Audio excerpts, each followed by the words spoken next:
Cuando estudiamos las capas de la Tierra, nos encontramos que la capa más interna es el núcleo. Si vamos del centro hacia el exterior de la Tierra, las capas son cada vez menos densas. Entonces, después del núcleo viene el manto interior, el manto exterior, y sigue la corteza, una pequeña capa de aproximadamente 40 kilómetros de grosor. Pero en la corteza podemos nosotros observar desde el exterior dos regiones.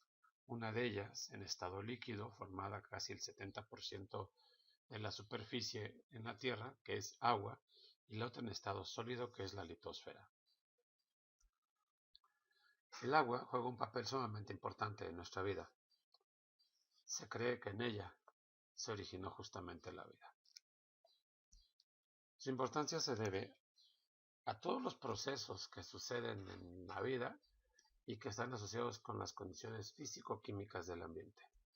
Por ejemplo, el agua, debido a su alta capacidad calorífica, puede absorber una gran cantidad de calor sin incrementar su temperatura. Esto es benéfico para los seres vivos, porque debido a las radiaciones solares, en un día muy caluroso en los océanos, el agua solamente incrementa su temperatura en aproximadamente 1 grado o menos. De esta manera, el control del calor, la capacidad de absorber o de eliminar calor por parte del agua, permite controlar el comportamiento climático en los diferentes lugares. Hace que los cambios sean muy relajados, pero también en ausencia de agua, en lugares sumamente cálidos, provoca que los cambios sean sumamente bruscos. El agua, como ya lo estudiamos en la sección de biología, responde a un ciclo. Podemos iniciar por la fase de la evaporación. En este punto, debido a la radiación solar, el agua se evapora, esto es, cambia de estado líquido a gaseoso. Debido a su densidad, sube varios metros o hasta kilómetros, en donde viene un proceso de condensación. En la condensación, aunque no lo creas, el agua cambia de estado gaseoso a líquido a la altura de las nubes, pudiendo llegar incluso al estado sólido en puntos más elevados. Cuando las condiciones de presión y temperatura lo permiten, es muy probable que se presente la precipitación. Cabe destacar que las nubes no son netamente hechas de gases, son más bien de partículas diminutas de líquidos. Cuando se presenta precipitación, nosotros a este proceso le llamamos lluvia. Sin embargo, también en puntos muy elevados, el agua de la atmósfera suele sublimarse, esto es cambiar del estado gaseoso al estado sólido e incorporarse a las capas de hielo en los grandes picos o altas montañas. Durante la lluvia, el agua cae y escurre sobre las laderas de las montañas, formando las primeras cauces o vertientes de lo que más adelante será ríos, pero gran parte de ella puede incluso hacer filtraciones en las montañas y descargarse de manera diferente, mediante manantiales, mediante pozos, mediante ojos de agua, etc. Sí vale la pena señalar que el agua, como parte de su ciclo, tiende a regresar a los océanos. Algo que manifiesta la vida del agua son los ríos. En ellos, el agua escurre a través de lo que podemos llamar un cauce. El cauce corre de puntos más elevados a puntos más bajos, ya como te has de imaginar, debido a la fuerza de la gravedad. En algunos casos, el cauce de agua puede tener una vertiente. En la mayoría de los casos, la vertiente es hacia los océanos. En esta condición, la vertiente recibe un nombre. Se le llama, aunque no lo creas, se le llama exorreica. Pero en otras condiciones, por ejemplo, cuando corre a lagos, la corriente se llama endorreica. Si el agua solamente se estanca y no fluye, se llama arreica. En un río, En un río podemos reconocer algo que se conoce como la cuenca, y se refiere al territorio donde el agua que escurre desemboca en un mismo río, en un mismo lago o en algún mismo punto del mar. También podemos hablar del caudal del río, que como tú te imaginas habrás escuchado hablar de ríos muy caudalosos, y en este caso los ríos contienen o llevan mucha agua. De acuerdo a la forma que se crean los ríos, podemos mencionar varios de ellos. Algunos son de origen pluvial, esto es, solamente existen durante temporada de lluvias, no llueve, no hay ríos. Otros son de origen glacial, esto es, se forman debido justamente al deshielo del agua congelada en los picos, como sucede en el Popocatépetl. También los hay de origen lacustre, esto es, un lago tiene un brazo de escape por gravedad y el agua estancada en el río fluye a través de ese brazo. Pero también las hay de origen freático, esto es, el agua que se filtra al subsuelo aflora en algún punto y mientras haya agua retenida habrá vida en ese río.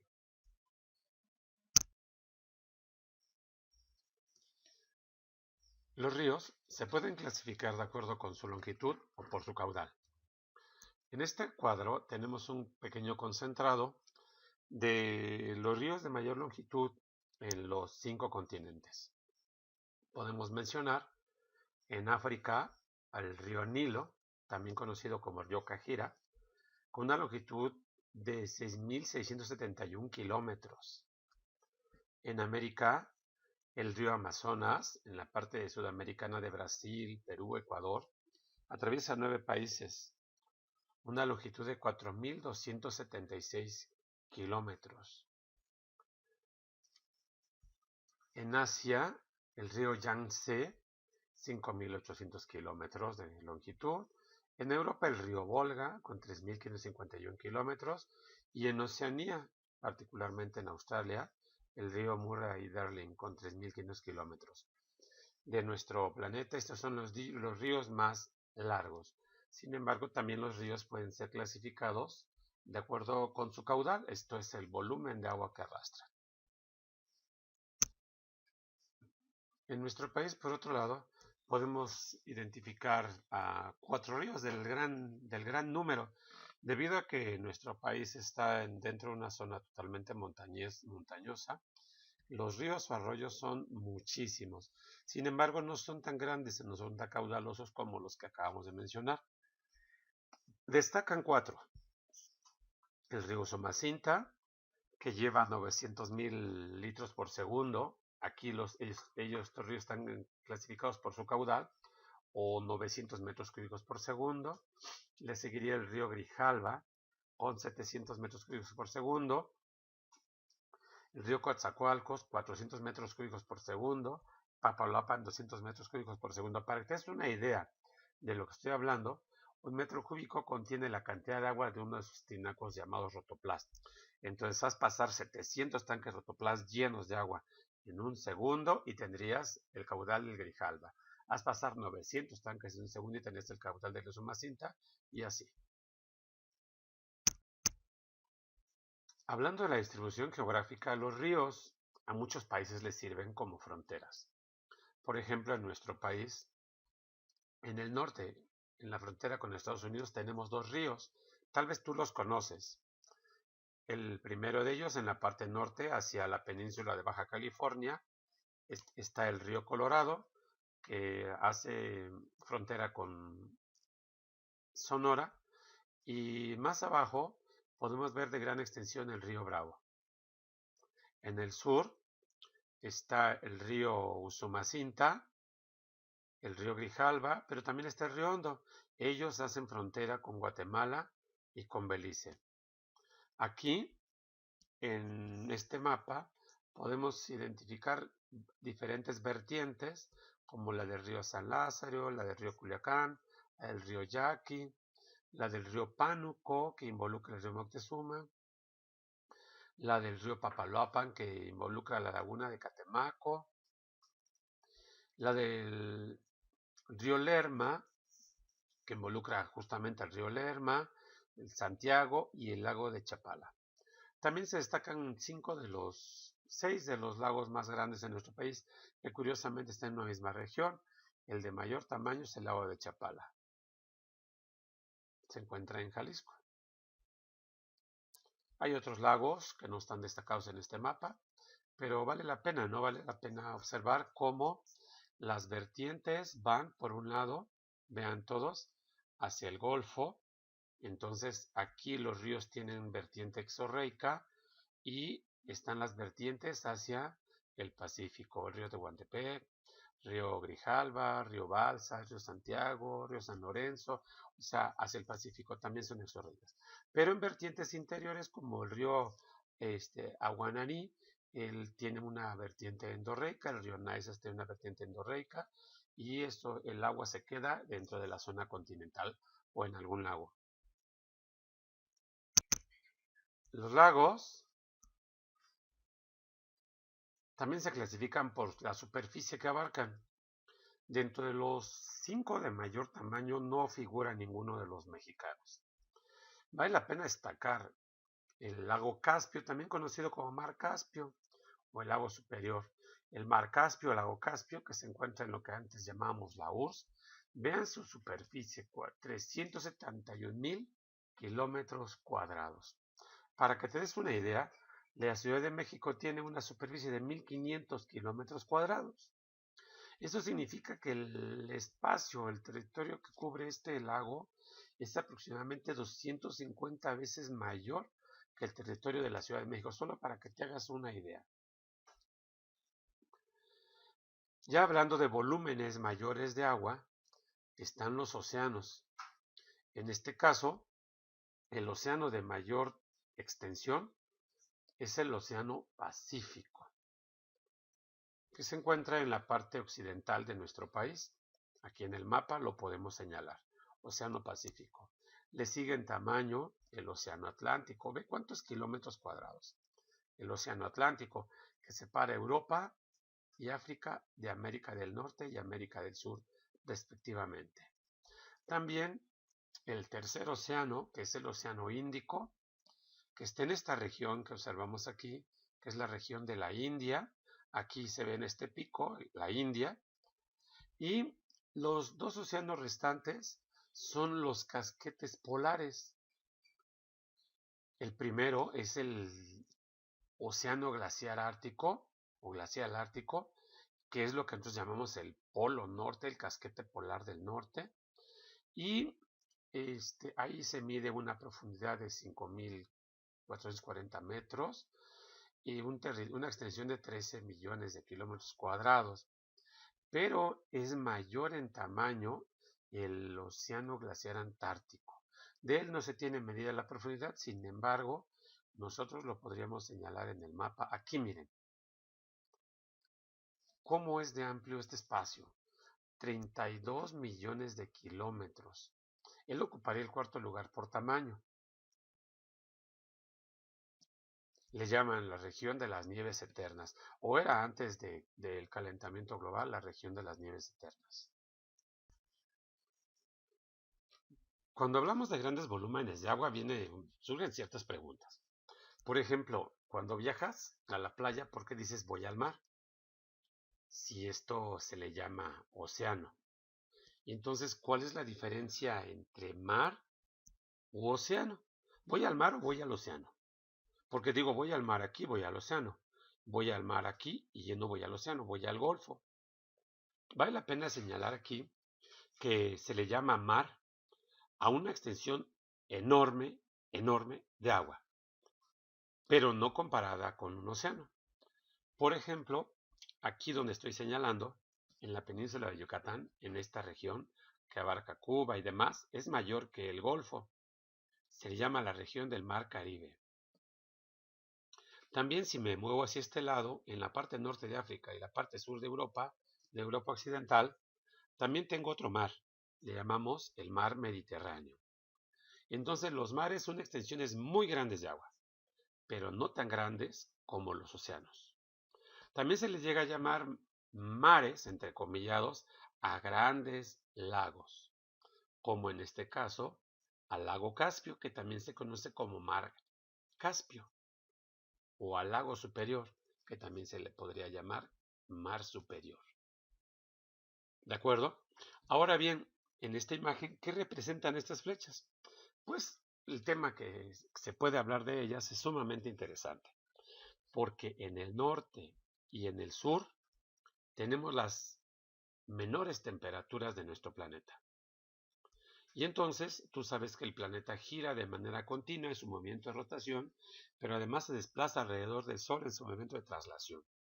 Esto provoca que surjan las llamadas estaciones climáticas del año. A lo largo de estas estaciones climáticas del año, el Sol incide de una manera diferente en el norte o en el sur del planeta. ¿Sabías que cuando es invierno en el norte, es verano en el sur? Que cuando es verano en el norte, es invierno en el sur. Esto se debe al movimiento que sigue la Tierra alrededor del Sol. Y entonces las corrientes que tú ves aquí no son simultáneas. Las corrientes que vemos en este punto, por ejemplo las 6 y las 7, se presentan en una temporada del año. Las corrientes que vemos de este lado, por ejemplo la 4, la 9, la 5, la 10, la 11, se presentan en otra temporada del año, en las temporadas cálidas, en el verano del norte y en el verano del sur. Esas corrientes se deben a lo siguiente. Al incidir la energía del Sol sobre la superficie de la Tierra, los casquetes polares se derriten y el agua fría de los casquetes polares que resulta de la fusión del hielo se desplaza en grandes masas hacia esta zona. ¿Recuerdas cómo se llama la línea que aparece aquí? Exacto, hacia la zona ecuatorial. Y entonces el agua corre hacia la zona ecuatorial y esto provoca fenómenos tanto en el fondo de los océanos como en la superficie. Uno de los fenómenos más particulares y más espectaculares es la formación de huracanes y la formación de ciclones. Es por eso que en temporada de verano tenemos las lluvias más torrenciales en el norte, pero también las lluvias más torrenciales en el sur. Y hay algo fabuloso de aquí que vamos a aprender un poco más tarde. Esas curvas que tú observas te dicen cuál es el camino que llevan las corrientes. Y quiero que sepas un detalle. En la antigüedad, los marinos viajaban de un continente a otro gracias a que descubrieron que existían esas corrientes submarinas que son como especies de ríos. Superficies más pequeñas de agua, como esta que estoy señalando, ya no se llaman mares, ya le llamamos golfos. Y entonces te voy a mencionar algunas solo para ubicar. En este punto, tú conoces lo que se llama el Golfo de México. Le llamamos golfo a una superficie de agua relativamente grande que queda abrazada entre dos regiones continentales. Observa. Pero también aquí está el llamado Golfo de California. Si tú te das cuenta, aunque aquí se ve una pequeña línea muy pequeña de lo que sería agua marítima, en esta pequeña región, la península de Baja California y Sonora abrazan esa porción de agua, dándole nombre a esta región, el Golfo de California. Pero aquí también tengo otro brazo, mira. Este brazo se conoce como el Golfo Pérsico. ¿Sí? Entonces, le llamamos Golfo a una porción grande, pero todavía más pequeña de lo que sería para nosotros un mar. Como consecuencia del movimiento de la Tierra y el contacto con la atmósfera, se producen las olas. Estas olas son grandes corrientes de agua que a su vez son ocasionadas por el movimiento de rotación. Pero esas olas llegan a tener un tamaño mayor o menor en función de un fenómeno muy espectacular que se llaman las mareas. ¿Sabes a qué se deben las mareas? Pues, aunque tú no lo creas, son consecuencia de la posición del Sol y la Luna con respecto a la Tierra. Así como la Tierra atrae a la Luna, así como el Sol atrae a la Tierra, la Luna atrae el agua de los océanos. Y entonces, conforme la Luna atraviesa durante el movimiento de la Tierra, te has dado cuenta que la Luna se mueve de oriente a occidente, mientras que la Tierra se mueve de occidente a oriente. Entonces, ese movimiento de la Tierra actúa como una especie de imán y hace que el agua suba. A ese fenómeno se le llama marea. Cuando el agua sube se llama marea alta, pero cuando la luna está en la parte posterior, el agua es arrastrada hacia el otro lado del planeta y entonces sucede un fenómeno muy particular. A ese fenómeno se le llama marea baja.